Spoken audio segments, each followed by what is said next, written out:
Dikisahkan di satu negeri ada seorang ahli ibadah yang banyak menghabiskan waktunya setiap saat untuk mendekatkan diri kepada Allah Subhanahu wa Ta'ala.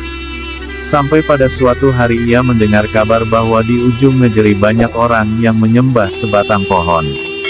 Kemudian ia mengambil sebilah kapak dengan maksud ingin menebang pohon tersebut dan menyelamatkan orang-orang dari kesesatan. Ia pun berangkat. Di tengah jalan ia dihadang oleh iblis. Kemudian terjadi dialog di antara keduanya. "Mau kemana wahai saudara dengan kapakmu?" tanya iblis. "Mau menebang pohon yang disembah oleh banyak orang itu." Jawab ahli ibadah, "Apa urusannya dengan engkau? Biarkan mereka melakukan itu," lanjut iblis.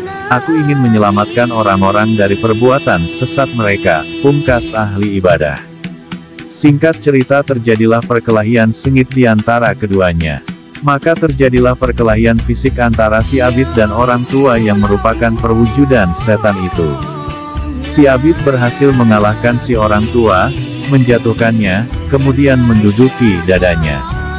Setan menyadari kelemahan dan kekalahannya, lalu ia pun melancarkan bujukannya, "Dengarkanlah kata-kataku." Si Abid pun melepaskannya. "Bukankah Tuhanmu tidak memerintahkanmu untuk menebang pohon itu? Pohon itu tidak mengganggu ibadahmu dan engkau pun tidak akan menyembahnya. Sebelumnya, Tuhan telah mengutus para nabi. Jika Dia mau maka Dia pun akan mengutus para nabi-Nya untuk menebang pohon itu."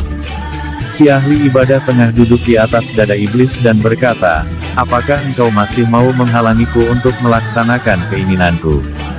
"Tidak, lakukanlah apa yang engkau inginkan," jawab iblis. Karena badannya terasa sangat letih setelah bertarung dengan iblis, si ahli ibadah mengurungkan niatnya untuk menebang pohon pada hari itu dan menundanya esok hari.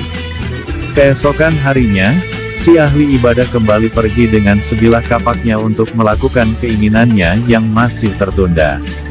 Di tengah perjalanan, ia kembali dihadang oleh iblis.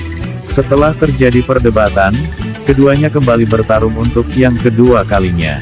Pada pertarungan yang kedua ini, iblis masih tidak mampu mengalahkan si ahli ibadah. Ia pun takluk padanya dan membiarkan si ahli ibadah untuk menyampaikan maksudnya.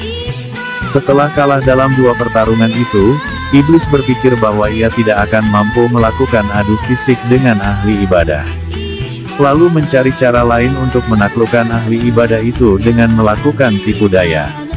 Akhirnya iblis melakukan perundingan negosiasi dengan ahli ibadah itu.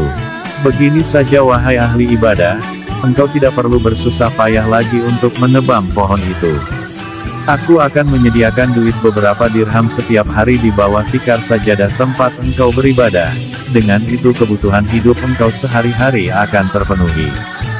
Bujuk iblis. Rupanya ahli ibadah itu termakan rayuan iblis dan ia pun menyetujuinya. Selepas itu, setiap kali selesai beribadah kepada Allah, si ahli ibadah membuka tikarnya dan menemukan duit beberapa dirham di bawahnya. Dia pun merasa senang dengannya dan tercukupilah segala kebutuhannya. Sampai pada suatu hari, setelah si ahli ibadah itu selesai bermunajat kepada Allah, ia segera membuka tikarnya. Ternyata kali ini ia tidak menemukan apa-apa. Duit dirham yang dijanjikan iblis sebelumnya sudah tidak ada lagi. Si ahli ibadah itu marah besar karena merasa ditipu iblis laknatullah alaih. Dia mengambil kapaknya dan bergegas pergi untuk menebang pohon yang disembah orang-orang sebelumnya.